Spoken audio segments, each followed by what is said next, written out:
The bedroom hasn't changed since they left.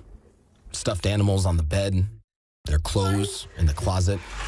Their grandmother won't change it. She says it still smells like them. Ansila and Nusila, ages 8 and 7, left their home in Kazakhstan to go to China with their mother, Adiba, in 2017. Adiba grew up in China, so she went back for a short visit to see some family and take a few classes in Xinjiang in northwest China. Her husband, Yestin, and young son, Nurmaken, stayed home. But shortly after they arrived, Adiba and her daughters disappeared because they went back at the wrong time.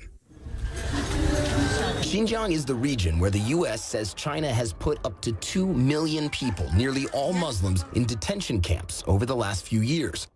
Activists say Beijing has done that to try to eliminate Islam within its borders. And ex-detainees have told CNN they were tortured inside while undergoing political indoctrination. Adiba and her family are Muslim. Her husband Yestin says a relative told him his wife was put in such a camp while his daughters were sent to live with distant relatives. He hasn't heard from any of them in nearly 2 years. When he sees young women in the neighborhood, he calls them mama, Yestin says. He doesn't even know what his own mother looks like. China says these camps aren't prisons, but voluntary vocational training centers that are being used to not eliminate Islam generally, only Islamic extremism that the government has linked to past terror attacks in the region.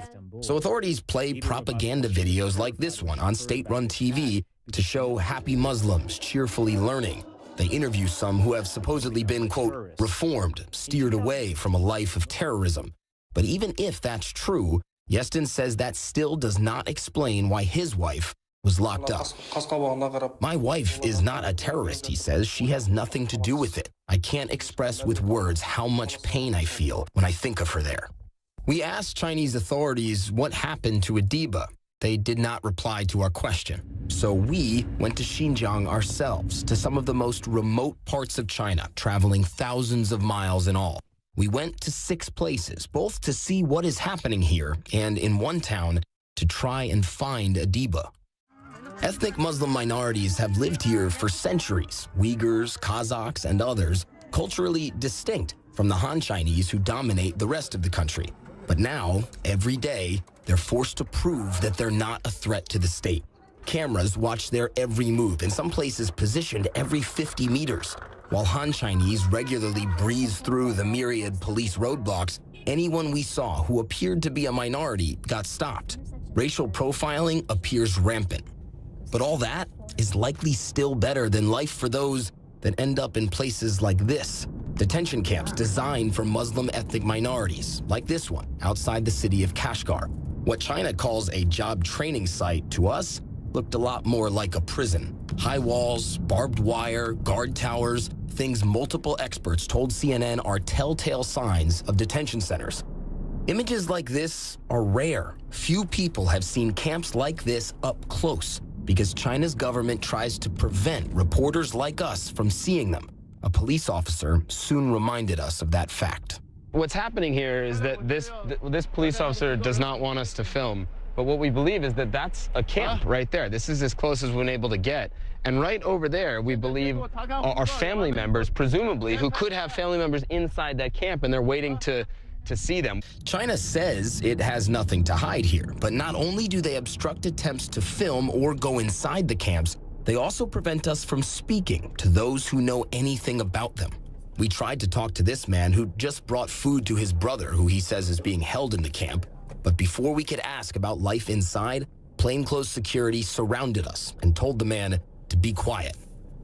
There are camps like these all across Xinjiang. Nearly 1,000 miles away, we took a train to the city of Turpan to see another. Same type of prison-like walls, same kind of secrecy, and the minute after we arrive, same kind of police harassment.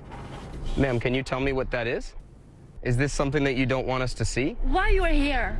You tell me why you're here. Why you're here? We're here to film what we believe is a camp for Uyghurs and for Kazakhs and for Kyrgyz and for all ethnic Muslim minorities. Who told you that? She threatened to arrest us and demanded we delete our footage, so we had to leave. Our last stop is the town of Tuoli, where Adiba's family says she was detained. Her husband Yestin believes she has since been let out of the camp and is back living with her daughters. But Yestin was told they can't leave China because officials took away Adiba's passport. He has no way to contact her and fears he could end up in a camp himself if he went to find her. So we tried to find Adiba ourselves. But as soon as we arrive in town, traffic police block our way, and officials who'd been following us insist on a group dinner. We decline strongly, saying no, no, no. But in the end, we've got no choice. As Muslim minorities languish in camps not far away, government officials drink liquor and dance to folk music. It is an absurd scene, but we can't leave. And so we were unable to find Adiba, and we couldn't deliver this message, what Yestin wanted us to share if we found her. Quote, "Our son and I have been waiting and will always wait for you. You are the love of my life." Matt Rivers, CNN, Xinjiang, China.